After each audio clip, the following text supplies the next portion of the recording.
à chacun. On est heureux d'être ensemble ce matin.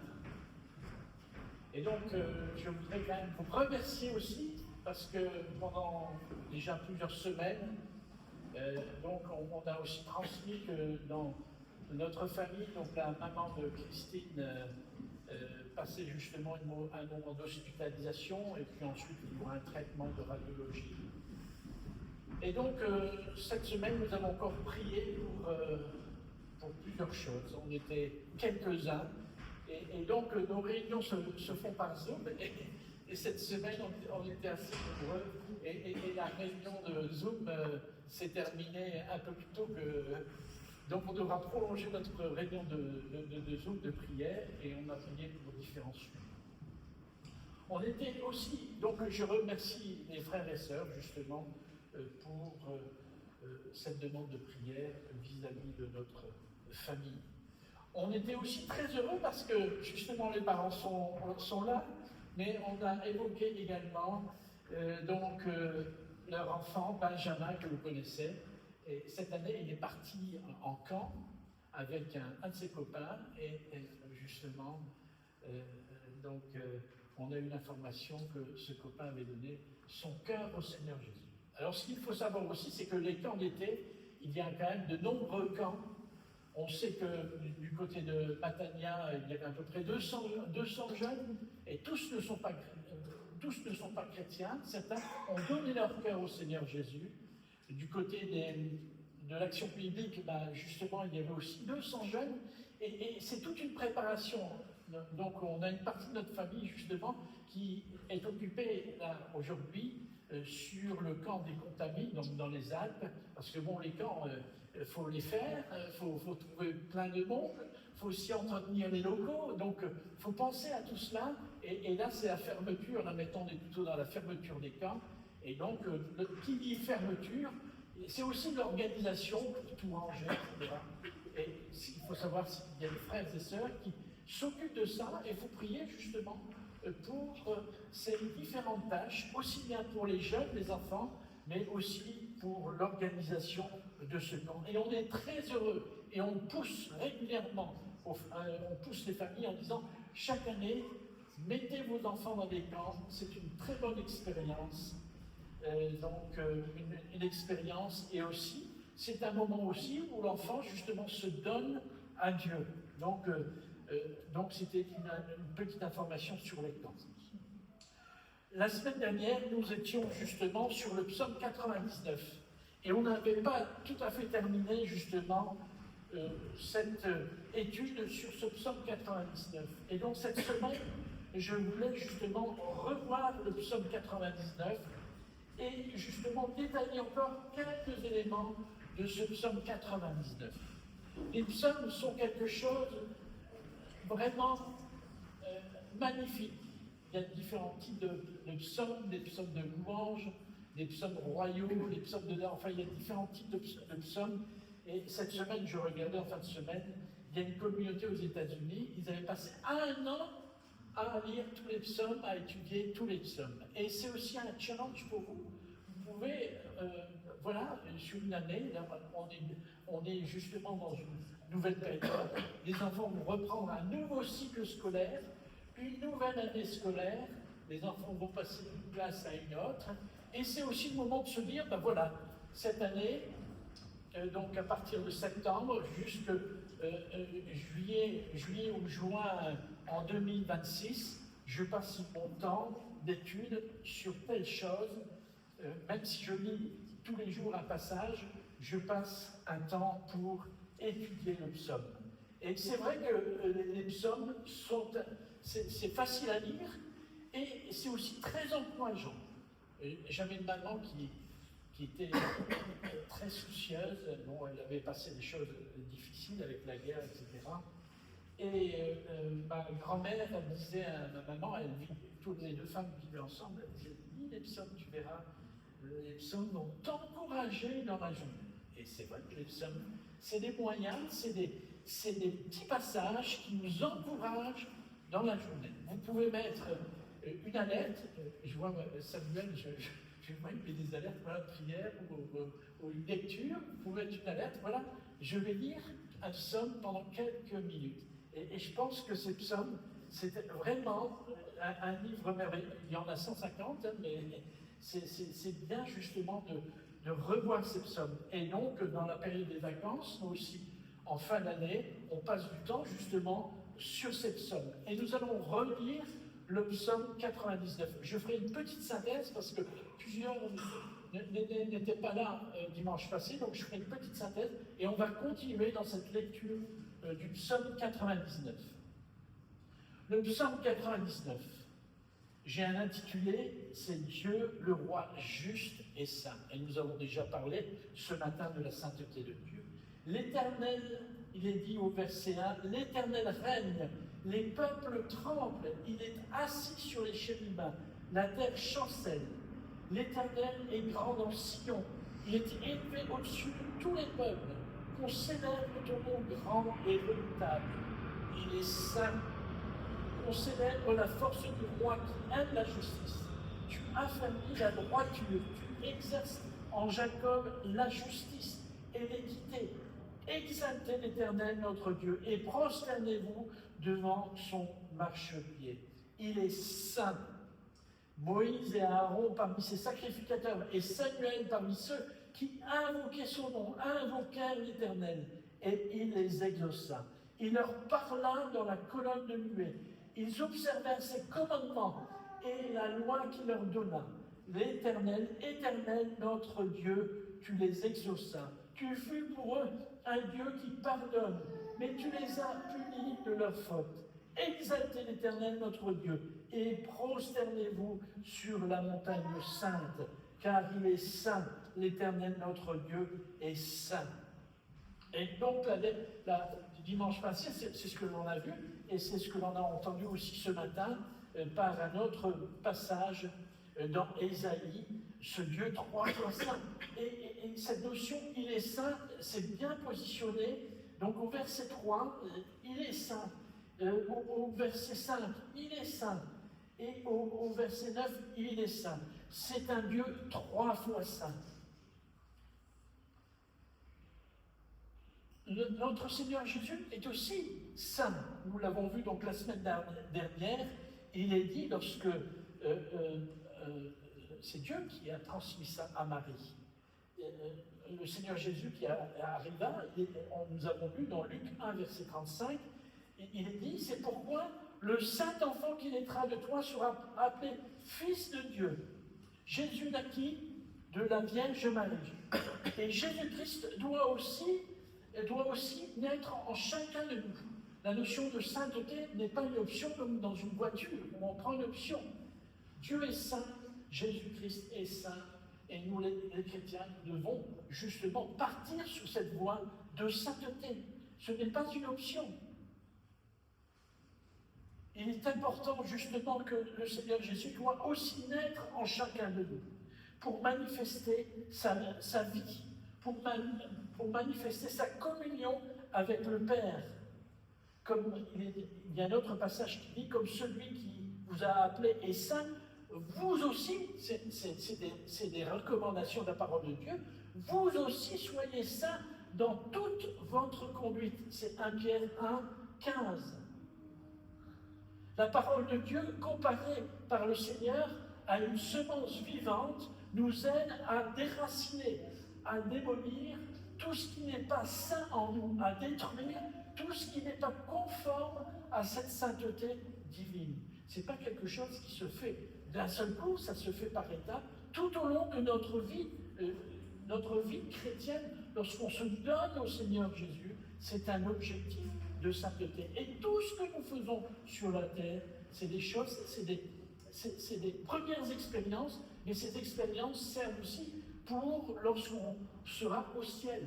On ne doit pas se dire, voilà, je serai saint au ciel, bien sûr on sera saint au ciel, mais la sainteté commence sur la terre.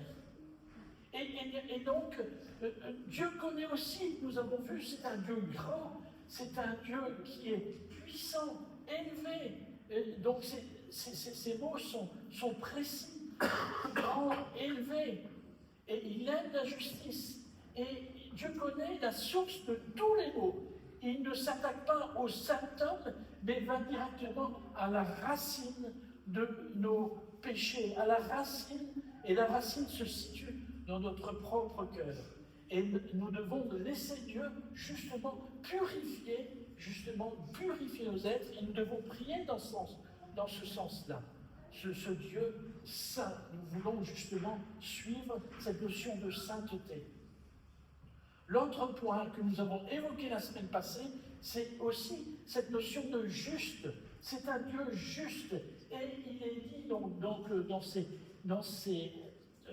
verset 4, on parle de la force du roi qui aime la justice. Tu affermis la droiture, c'est Dieu, tu, et l'Éternel a affermi la droiture. Tu exerces en Jacob la justice. C'est aussi un Dieu juste. Il y a un autre psaume, c'est le psaume 45, verset 7, où il est dit « Tu aimes la justice et tu hais la méchanceté ». Il y a un autre verset aussi dans le Nouveau Testament qui dit la même chose, dans Hébreux 1, verset 9. Nous avons vu cela la semaine dernière. Et donc la question, comment marcher? Comment devons-nous marcher? Et j'ai pris donc le texte de 1 Jean 1, verset 1, que nous lirons donc assez rapidement. Il est dit donc au verset 1, ce qui était dès le commencement, ce que nous avons entendu, c'est Jean qui était proche du Seigneur, qui lit ceci, ce qui était dès le commencement, ce que nous avons entendu, ce que nous avons vu de nos yeux, ce que nous avons contemplé et que nos mains ont touché concernant la parole de vie, car la vie a été manifestée et nous l'avons vue et nous lui rendons témoignage et nous vous annonçons la vie éternelle qui était auprès du Père et qui nous a été manifestée. Au verset 3, il est dit « Ce que nous avons vu et entendu, nous vous l'annonçons à vous aussi, afin que vous aussi, vous soyez en communion avec nous. Or, notre communion est avec le Père et avec son Fils Jésus-Christ. Et nous écrivons ces choses afin que notre joie soit parfaite. La nouvelle que nous avons apprise de lui et que nous vous annonçons, c'est que Dieu est lumière et qu'il n'y a point en lui de ténèbres. » C'est cette sainteté de Dieu. Si nous disons que nous sommes en communion avec lui et que nous marchions d'une autre manière, non dans la sainteté, nous montons et nous ne pratiquons pas la vérité. Mais si nous marchons dans la lumière, comme il est lui-même dans la lumière, nous sommes mutuellement en communion et le sang de son Fils nous purifie. Et si nous disons que nous n'avons pas péché, nous nous séduisons nous-mêmes et la vérité n'est point en nous. Si nous confessons nos péchés, il est fidèle et juste pour nous les pardonner, pour nous purifier de toute iniquité. Et ça, c'est merveilleux. Si nous confessons, il y a un acte de notre cœur. Nous devons nous approcher de Dieu et nous devons confesser. Et c'est lui qui nous purifie. Si nous disons que nous n'avons pas péché, nous le faisons menteur, et sa parole n'est point en nous. Et donc, lorsqu'on prend toujours ce psaume 99 et qu'on regarde les versets 6 à 9, et les versets 6 à 9 nous parlent justement des hommes de Dieu comme Moïse et Aaron, nous avons justement donc évoqué ça la semaine dernière. Moïse, Aaron et Samuel, ce sont des hommes qui marchaient avec Dieu. Et nous voyons dans la parole de Dieu plusieurs personnes, nous avons cité plusieurs personnes où il est dit il marcha avec Dieu. Noé était un homme juste et intègre. Dans son temps, Noé marchait avec Dieu. Et Dieu nous dit ce matin, dans Michée 6, verset 8, on t'a fait connaître aux hommes, aux femmes, ce qui est bien et ce que l'Éternel demande de toi.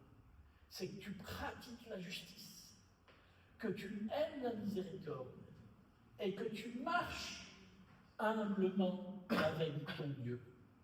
Et nous avons défini justement 6 points pour dire comment vivre, comment marcher, comment être en communion. Et les 6 points sont les suivants. D'abord, c'est connaître Dieu. Connaître Dieu. Et lorsqu'on lit certains psaumes, comme le psaume 37, verset 2, fais de l'Éternel tes délices, la foi provoque un débordement de bonheur et de joie pour le chrétien. Le psaume 7, verset 11, tu me feras connaître le sentier de la justice. Il y a d'abondantes joies devant ta face. Et donc nous devons regarder constamment vers Jésus-Christ. Connaître Dieu. Pas simplement venir un dimanche et puis fermer la parole de Dieu et revenir le dimanche suivant. On doit le connaître jour après jour, instant après instant. Nous devons passer du temps avec Dieu dans cette connaissance de la parole de Dieu et également dans la prière. Donc ça, c'est un premier... Donc la marche, donc pour être en communion, on a vu la marche, hein, donc ces hommes de Dieu, Moïse, Aaron, Samuel marchaient, et là nous avons justement vu cette notion de connaître Dieu. De connaître Dieu, pas simplement d'une manière intellectuelle, mais aussi connaître Dieu dans nos expériences, dans notre vie de tous les jours, lorsqu'on est face à des situations. Donc c'est connaître Dieu. La troisième chose, c'est écouter et parler. Écouter et parler. Écouter, c'est lire la Bible. Et je vois pendant les vacances, j'ai passé du temps à lire Luc, donc tout, du chapitre 9 jusqu'au chapitre 19. Et je vois dans la parole, il y a toujours cette notion écouter, écouter, écouter. Nous devons justement lire la parole de Dieu. Dieu nous conduit par la lecture de la prière, dans la lecture de la Bible. Et la prière aussi. Et pas simplement une prière, voilà, Seigneur, j'ai besoin de ceci, j'ai besoin de cela, mais passer du temps dans la louange, passer du temps dans cette relation avec notre Seigneur Jésus. Donc ça, c'est la troisième chose, c'est écouter et parler et prier. La quatrième chose, c'est la perte de liberté. Alors, j'ai donné cette notion la semaine dernière avec le mariage. Mais là, j'ai autre chose, parce qu'en même temps, j'étudie Luc, et dans Luc, nous allons voir justement un passage. Comment devenir disciple? Et les choses sont bien précises. Luc, chapitre 14. Luc, chapitre 14.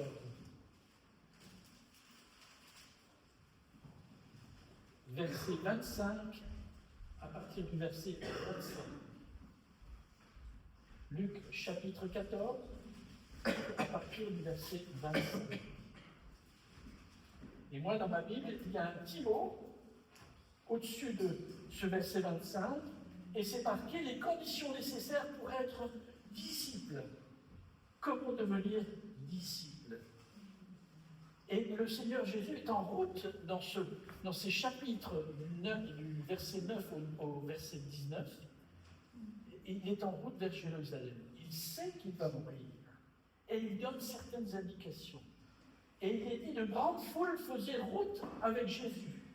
Il se retourna et leur dit, si quelqu'un vient à moi sans me préférer à son père, à sa mère, à sa femme, à ses enfants, à ses frères, à ses sœurs, et même à sa propre vie, il ne peut être mon disciple. Verset 27. Et quiconque ne porte pas sa croix et ne me suit pas, ne peut être mon disciple. Car lequel de vous, s'il veut bâtir une tour, ne s'assied d'abord pour calculer la dépense et voir s'il a de quoi la terminer. De peur qu'après avoir posé les fondements, il ne puisse l'achever. Et que tous ceux qui le verront ne se mettent à le railler, en disant, cet homme a commencé à bâtir et il n'a pu achever. Il n'a pas pu achever. Or, quel roi, s'il va faire la guerre à un autre roi, ne s'assit d'abord pour examiner s'il peut, avec 10 000 hommes, marcher à la rencontre de celui qui vient l'attaquer avec 20 000 hommes. S'il ne le peut, tandis que cet autre roi est encore loin, il lui envoie une ambassade pour demander la paix. Ainsi donc, quiconque d'entre vous ne renonce pas à tout ce qu'il possède ne peut être mon disciple. Le sel est une bonne chose, mais si le sel perd sa saveur, avec quoi l'assaisonnera-t-on? Il n'est pas bon ni pour la terre, ni pour le fumier. On le jette dehors. Que celui qui a des oreilles, vous voyez cette notion, que celui qui a des oreilles pour entendre, entendre. Alors, je vais revenir justement, si quelqu'un vient à moi sans me préférer à son père, à sa mère, à sa femme, à ses enfants, à ses frères, à ses sœurs. Alors, nous pouvons être dans une famille chrétienne, mais on peut aussi prendre, la parole nous dit qu'il faut prendre une option pour Jésus-Christ avant toute autre chose. Ça ne veut pas dire qu'il faut, parce que même si nous sommes chrétiens, on peut avoir des différences avec nos familles. Ça ne veut pas dire qu'il faut les mettre de côté, il faut plus dire bonjour, il ne faut pas s'inquiéter d'eux. Il y a quand même ce contact justement de relation avec notre famille. Un papa et une maman, c'est quelque chose d'important. Mais le Seigneur dit, il y a vos parents, mais je suis au-dessus et vous devez me suivre et non pas la famille. Et c'est important justement d'avoir ce lien familial, mais c'est très important de choisir Christ en premier. Choisir la voie de Dieu en premier. Bon, ça c'est un élément que je voulais préciser par rapport à cette notion de relation avec ses parents. Alors, c'est la quatrième partie que je vous propose. On a dit, c'est une perte de liberté. Lorsqu'on dit ce passage, il y a une perte de liberté. La semaine dernière, j'ai donné simplement l'exemple du mariage, mais là, les conditions d'être disciple, elles sont fortes. La cinquième chose, c'est la communion avec les autres chrétiens. Il est important d'être en communion avec les autres chrétiens. Et nous avons lu justement le passage de 1 Jean 1 et le verset 3, justement, parle justement de la communion avec les autres frères. Et la sixième chose, c'est d'annoncer la parole de Dieu. C'est un partage avec les gens qui nous entourent, avec nos voisins, avec nos amis. Donc nous nous sommes arrêtés la dernière fois, justement dimanche passé, à ces quelques versets du psaume 99. Et aujourd'hui, nous allons voir justement cette notion de justice qui, justement, est également présentée dans ce psaume. Nous allons revoir ce psaume 99, et nous allons voir justement cette notion de justice de Dieu. Et cette notion de justice est présentée au verset 4, par cette notion que l'Éternel affermit la droiture, et le tu, c'est l'Éternel, et tu exerces en Jacob la justice et l'équité. La justice de Dieu est ce qui est vrai, ce qui est pur, ce qui est droit au point de vue de Dieu. Alors que la justice propre, notre propre justice, tient à ce qui est vrai, pur et droit au niveau du point de vue de l'homme. Il existe donc deux sources possibles auxquelles nous pouvons référer lorsque vient le moment de chercher ce qui est juste. Lorsqu'on cherche qu'est-ce qui est juste. La justice de Dieu émane des pensées de Dieu, alors que la justice propre, c'est celle des hommes. Et cette justice propre a son origine dans cette chute d'Adam. Ce qui est juste pour nous n'est pas forcément juste pour Dieu. Et ça, c'est depuis la Genèse, depuis cette séparation, depuis l'arrivée de Satan dans la vie de l'homme. Lorsque Satan dit dans Genèse 3, alors le serpent dit à la femme, vous ne mourrez point, mais Dieu sait que le jour où vous en mangerez, vos yeux s'ouvriront et que vous serez comme des dieux, connaissant le bien et le mal. La chute entraîne l'apparition d'une justice des hommes. Avant que la chute ne vienne interrompre cette relation entre l'homme et Dieu, seule la justice existait. Et le jour que nous serons au ciel, seule la justice de Dieu. Mais voilà, avec l'événement d'Adam, avec justement ce choix du mal et du bien, mais pas dans la version de Dieu, il y a eu cet événement qui vient tout changer, car une nouvelle justice fait ici son apparition. Celle du bien et du mal selon le point de vue de l'homme. Il nous faut bien saisir que la proposition du serpent est bien celle de l'introduction d'un nouveau système de valeurs, un nouveau système de justice fondé non point sur Dieu, mais sur l'homme. Et la chute est l'événement qui a corrompu le genre humain. Et depuis ce moment, l'homme est pécheur. Il a également l'occasion de faire du bien tout en se gardant distant de Dieu. La chute n'a pas seulement amené le mal, mais elle a aussi amené le bien avec cette vue de l'homme. Et même si nous avons pris notre position avec Dieu, même si nous sommes donnés à Dieu, il y a justement ces deux notions de justice. Et il faut faire très attention. On ne doit pas simplement se poser des questions en se disant, ben voilà mon idée, et cette idée est la meilleure.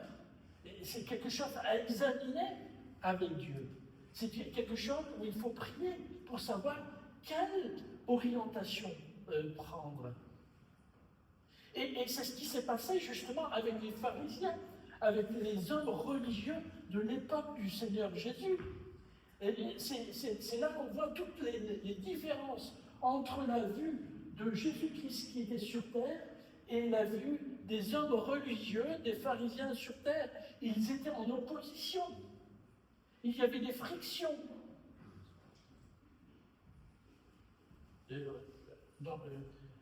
Comme je vous ai dit, j'étudie Luc et je vais vous lire quelque chose dans Luc chapitre 11, verset 37. Et le Seigneur, Luc 11, verset 37, il ne va pas dans n'importe quelle direction. Verset 11, verset 37. Je l'ai intitulé de ce verset, il est dit « Les 7 malheurs sur les pharisiens ». Pendant que Jésus parlait à un pharisien de prière, de dîner chez lui, il entra et se mit à table. Et le pharisien vit avec étonnement qu'il ne s'était pas lavé avant le repas. Mais le Seigneur lui dit, vous, pharisiens, vous nettoyez le dehors de la coupe et du plat, et à l'intérieur, vous êtes plein de rapines et de méchanceté. À table, c'est à table. Insensé, celui qui a fait le dehors, n'a-t-il pas fait aussi le dedans? Donnez plutôt en aumône ce que vous avez, et voici, toutes choses seront pures pour vous. Verset 42, encore une fois. Mais malheur à vous, pharisiens, parce que vous payez la dîme de la menthe et de la rue et de toutes les herbes et que vous négligez la justice et l'amour de Dieu. C'est là ce qu'il fallait pratiquer sans connaître les autres choses. Et au verset 43, malheur à vous, pharisiens, parce que vous aimez les premiers sièges dans les synagogues et les salutations dans les places publiques. Et là, vous avez une multitude de malheurs au verset 44. Malheur à vous parce que vous faites ceci. Malheur à vous au verset 47. Donc chaque fois, le Seigneur dit les choses de manière claire. La vue de Dieu, il transmet la notion de Dieu, ce que Dieu a décidé, ce que Dieu veut, et justement cette opposition avec eux. Ce que Dieu déclare bon, l'homme le déclare souvent mal, au nom de sa propre interprétation, de ce qui est bien. Et nous avons étudié cette année Romains. Et dans Romains 10, il est dit, frères, le vœu de mon cœur et ma prière à Dieu pour eux, c'est qu'ils soient sauvés. Je leur rends le témoignage qu'ils ont du zèle pour Dieu. Mais ils ont un zèle sans intelligence, ne connaissant pas la justice de Dieu et cherchant à établir leur propre justice. Ils ne sont pas soumis à la justice de Dieu, car Christ est la fin de la loi pour la justification de tous ceux qui croient.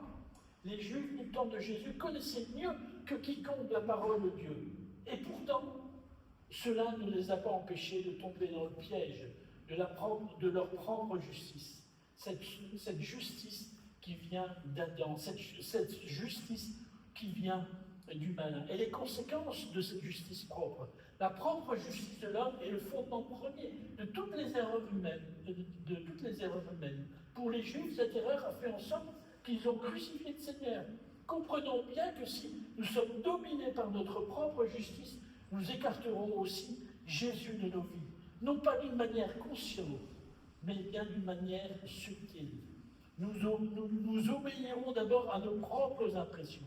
Et ensuite, nous trouverons une façon habile de justifier spirituellement nos actes. Et ça, c'est important. Et donc, le Seigneur nous montre, et les Écritures nous montrent justement ces deux justices. Et même en étant chrétiens, nous devons faire aussi à notre propre justice, à cette propre justice. Et nous verrons après une église dans Apocalypse, Laodicée, eux aussi, ils avaient une propre justice. Et donc, il ne faudrait pas croire que le simple fait d'être chrétien né de nouveau soit suffisant pour bien saisir le caractère exclusif de cette justice de Dieu. La justice de Dieu utilise le sens que Dieu donne au bien et au mal. Et c'est la parole de Dieu sans aucun levain. C'est la vie chrétienne dépouillée de toute tradition. Et donc, nous allons voir dans Apocalypse, parce que là, je vous ai lu dans Luc ce que Dieu disait face aux pharisiens. Et dans Apocalypse, chapitre 3, verset 14, Laodicée, et lorsqu'on voit Laodicée, la dernière église, les éléments sont forts aussi. Donc, vous pouvez donc lire la parole de Dieu dans Apocalypse, ce livre de révélation, Apocalypse 3, verset 14. Écrit à l'ange de l'église de Laodicée. Voici ce que dit l'Amen, le témoin fidèle et véritable, le principe de la création de Dieu. Je connais tes œuvres, je sais que tu n'es ni froid ni bouillon. Puisses-tu être froid ou bouillon? Ainsi, parce que tu es tiède et que tu n'es ni froid ni bouillon, je te vomirai de ma bouche.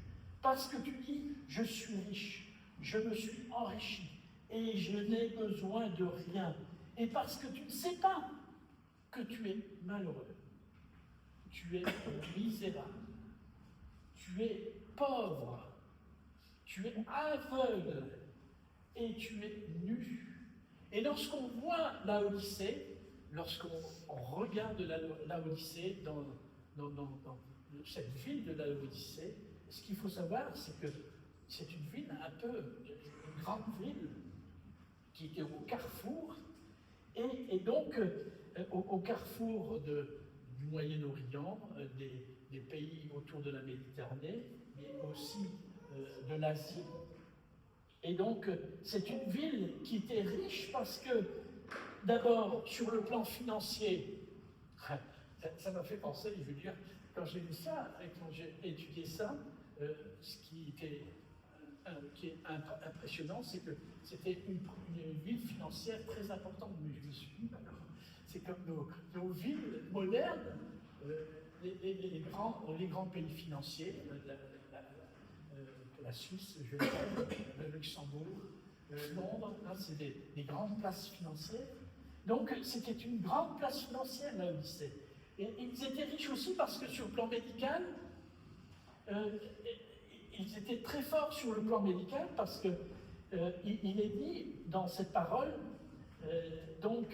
ensuite, je te conseille, au verset 18, je te conseille d'acheter de moi de l'or éprouvé par le feu, afin que tu deviennes riche, et des vêtements blancs, afin que tu sois vêtu, et que ta honte et ta nudité ne paraissent pas, et un collier pour moindre tes yeux.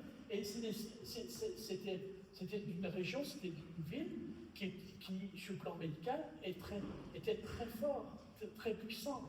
Elle concevait des pactes pour aider à mieux voir, cette notion de collyre.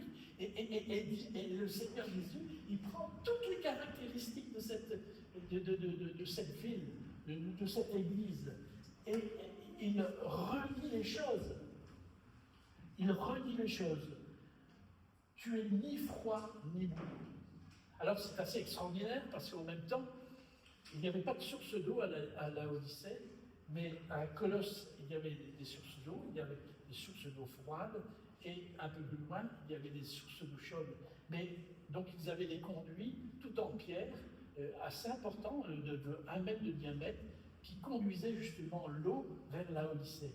Et de la source chaude, arrivée à Laodicée, l'eau est tiède. Et c'est extraordinaire parce que le Seigneur détaille toutes choses. Puisque je sais que tu n'es ni froid ni bouillant. Donc pour les gens de Laodicée, ils savaient exactement ce que ça voulait dire. Et le point essentiel de cette église, c'est exactement au verset 20. Voici, je me tiens à la porte et je frappe. Si quelqu'un entend ma voix et ouvre la porte, j'entrerai chez lui, je souperai avec lui et lui avec moi. Celui qui vaincra, je le ferai asseoir avec moi sur mon trône, comme moi j'ai vaincu et me suis assis avec mon Père sur son trône. Que celui qui a des oreilles entende et que l'Église, ce que l'Esprit dit aux Églises. Et là, on voit au verset 20, voici, je me tiens à la porte. Ça veut dire qu'il y avait une église, mais le Seigneur n'était pas à l'intérieur de l'église, il était à l'extérieur. Je me tiens à la porte. Et Dieu détaille justement cette église. On dit dans les textes bibliques que cette église représente l'église de la fin des temps, l'église de notre génération. Et ça, c'est important. Tu es malheureux, tu es misérable, tu es pauvre, tu es aveugle et nu. Et je te conseille, d'acheter de moi de l'or éprouvé par le feu, afin que tu deviennes riche, et des vêtements blancs, afin que tu sois vêtu, et que la honte et de ta nudité ne paraissent pas, et un collier pour moindre tes yeux, afin que tu moines. Moi, je reprends et je châtie tous ceux que j'aime, et dont tu sais, et repens-toi. Et le Seigneur, justement, transmet ce message. Repens-toi, viens vers moi, retourne vers moi. C'est important, justement, cette notion. Donc, vous voyez, le Seigneur Jésus, dans Luc, donnait des indications aux pharisiens, et là, Jean nous donne aussi des indications pour l'Église des derniers temps. Ensuite, il y a une autre notion que l'on voit et je terminerai par ça, dans ce psaume 99, c'est cette notion de Sion. Sion, et nous le voyons au verset 2, l'Éternel est grand dans Sion. Il y a un autre verset dans Jérémie, chapitre 50, verset 5, il est dit « Ils s'informeront du chemin de Sion, ils tourneront vers elle leur regard. » Donc Sion, c'était une colline, il y a beaucoup d'étudiants, et Walter est passé aussi à Jérusalem, et le Sion, c'est le nom d'une colline à Jérusalem. Et sur Sion, sur cette colline, il y avait le temple. Sion signifie aussi, sur le plan spirituel, la présence de Dieu et la communauté de vrais croyants en relation avec Dieu. Et c'est le tableau des enfants de Dieu qui, au milieu des remous du temps présent, s'informe en premier lieu du chemin de Sion. Tout être étant tourné dans cette direction, ils forment l'avant-garde des forces de Dieu. Ils sont ici-bas ces points d'appui dans les circonstances adverses. Ils sont vigilants. Et de nos jours, tant de choses accaparent notre attention, tant de distractions. cherche à captiver notre esprit. Et veillons à être de ceux qui s'informent des choses de Sion. Et cette notion de Sion, on le voit c'est souvent cité dans les psaumes, c'est souvent cité également dans les prophètes.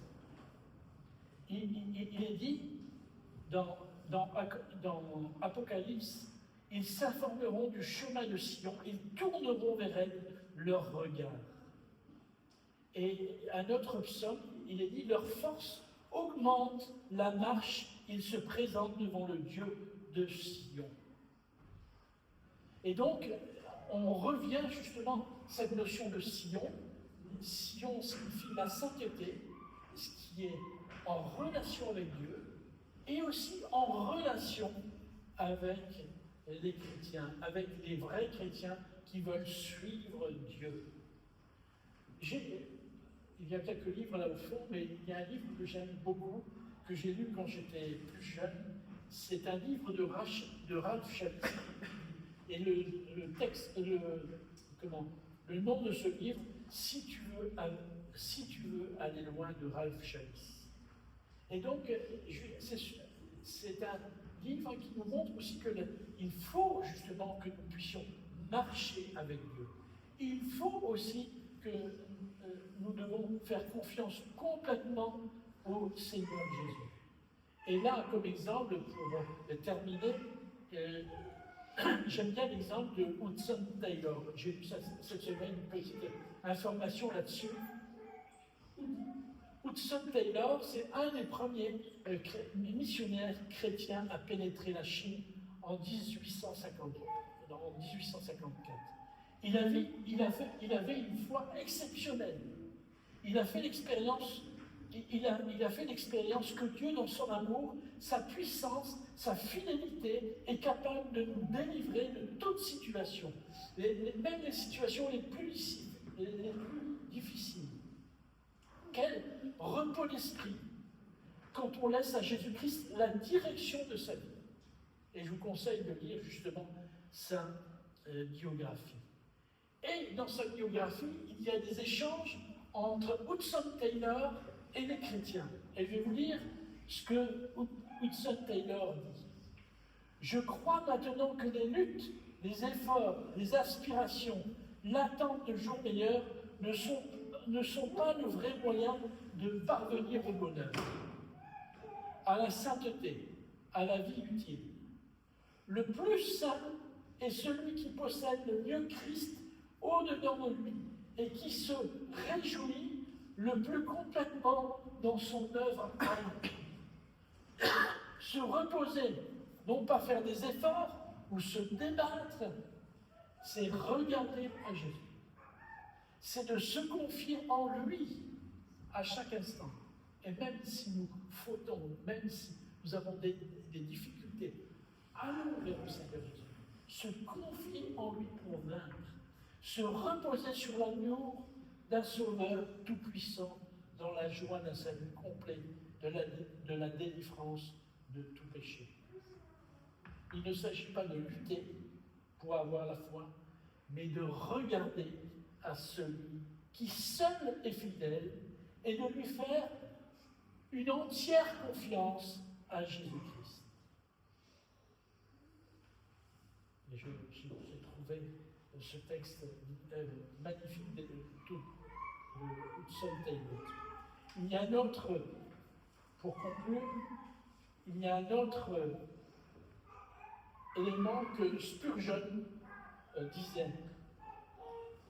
Il dit ceci: celui qui n'aspire pas à en savoir plus sur le Christ ne sait encore rien de lui.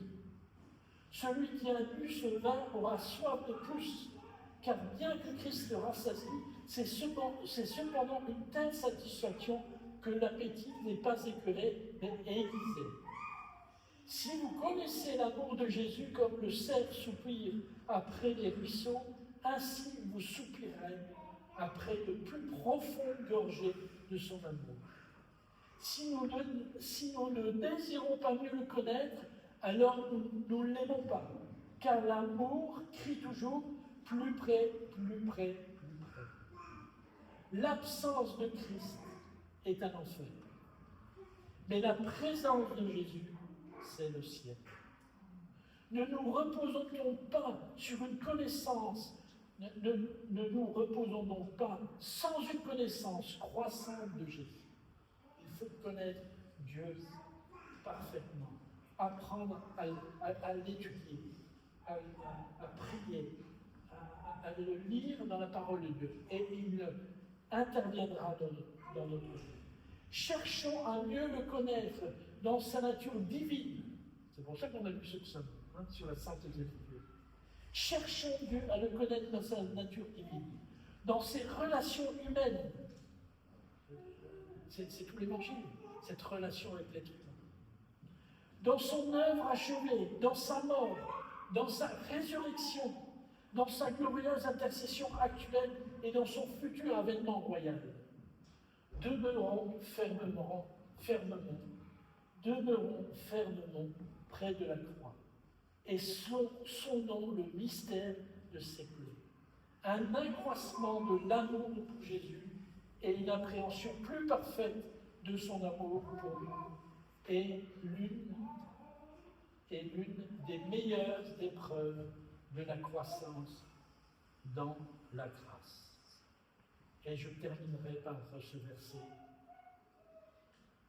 de 2 Samuel 22, chapitre 22, verset 29, où il est dit « Car tu es ma lampe, ô Éternel. » Et il faut justement aussi, dans chacun de nos cœurs, que notre Seigneur soit une lampe, ô Éternel.